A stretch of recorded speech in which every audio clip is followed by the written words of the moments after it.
Tunisie a enclenché ce qu'on peut appeler un formidable espoir qui a dépassé ses frontières, qui a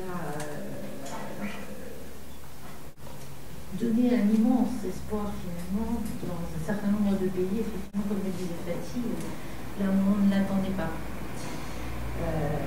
Je crois que ça s'est fait sur la base des termes de liberté, démocratie, de justice sociale, ces valeurs qui sont universelles. Donc je pense que c'est aussi un message par rapport à tous ceux qui croient en ces valeurs universelles, et moi j'en fais partie. Et par rapport à la tentative d'opposition sur le choc des civilisations, notamment. C'est un formidable espoir sur l'évolution des relations entre ceux qu'on appelle les dominants, ceux qu'on appelle les dominés, sur les relations entre le sud et le nord. J'ai pas besoin de vous rappeler, mais je le ferai quand même, le soutien honteux que l'Union européenne et ses États membres, et notamment la France, ont apporté pendant des années à M. Ben Ali, à M. Kadhafi, oui, à beaucoup d'autres. Au Parlement européen, nous n'avons été qu'une poignée à essayer de dénoncer les choses et d'empêcher notamment ce qu'ils voulaient faire et qui aurait été fait assez vite d'ailleurs si le peuple tunisien ne s'était pas révolté, la signature d'un statut avancé entre l'Union européenne et la Tunisie. Statut avancé, ça veut dire relation de partenariat privilégié. C'est déjà le cas actuellement avec deux pays, ce n'est pas inintéressant de savoir, le Maroc et Israël. Donc qu'est-ce qu'on disait et pourquoi on justifiait ça? C'était d'abord le miracle tunisien, certains en ont parlé, on sait aujourd'hui ce qu'il en est, mais c'est aussi parce que Ben Ali comme Kadhafi ont été de très bons ouvriers sur la construction de l'Europe forteresse et le fait qu'il fallait bloquer un certain nombre de gens aux frontières. Pardon? J'ai une voix qui ne porte pas, donc si je ne suis pas dans le micro, c'est encore pire. Donc je disais qu'ils ont été de bons ouvriers sur la construction de l'Europe forteresse, sur le fait qu'il fallait de plus en plus bloquer des immigrés, notamment des immigrés du Sud, hors des frontières européennes. En plus, on pouvait dire qu'il luttait efficacement contre le terrorisme depuis février 2001, c'est aussi depuis septembre 2001, c'est aussi dans les valeurs qui sont portées par l'Union européenne quelque chose qui a beaucoup d'efficacité. Au mois de janvier, le moins qu'on puisse dire, c'est que l'Union européenne a hésité avant de reconnaître ce qui se passait en Tunisie.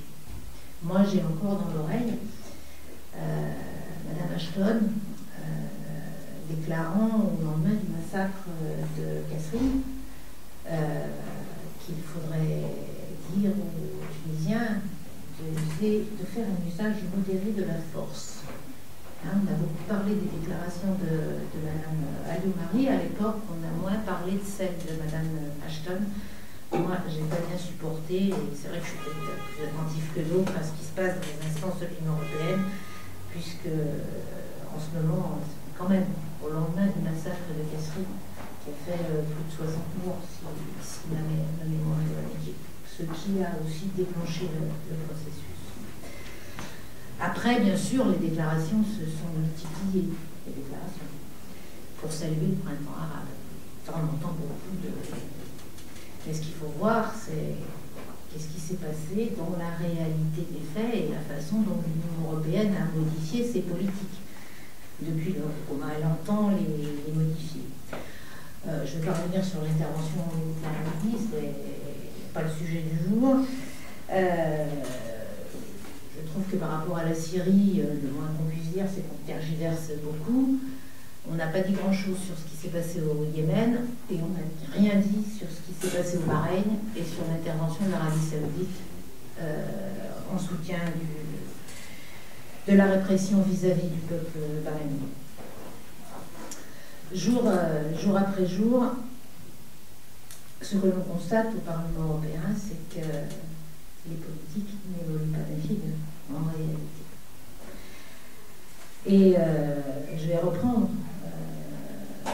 ce que disait Fatih, quels sont les deux faits majeurs des relations Union européenne-Tunisie.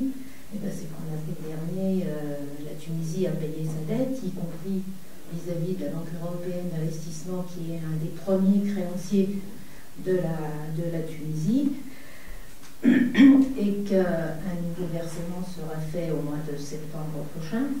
Et puis, comme l'a dit Fatih, aucun centime n'a été versé hors aide humanitaire. J'y reviendrai d'ailleurs. Aucun centime de l'aide promise par l'Union européenne à la Tunisie n'a été versé. On en a la confirmation aujourd'hui officielle. On a bataillé pour le faire dire, mais aujourd'hui, on en a la confirmation officielle. Donc juste 60 millions d'euros ont été versés en aide humanitaire, essentiellement d'ailleurs non pas directement à la Tunisie, mais plutôt aux organisations qui ont été à la frontière libyenne. Et cet argent a pour l'essentiel servi au rapatriement des personnes qui ont fui la Libye volontairement ou parce qu'elles n'avaient pas le choix. Et il reste 6 000 réfugiés au sens juridique du terme, enfin ceux qui devraient avoir le statut de réfugiés et qui pour le moment sont bloqués à la frontière tuniso-libyenne parce qu'ils ne trouvent aucun pays d'accueil. Les pays de l'Union européenne, dans leur immense générosité, ont accepté pour le moment de reconnaître, ça aussi réponse officielle,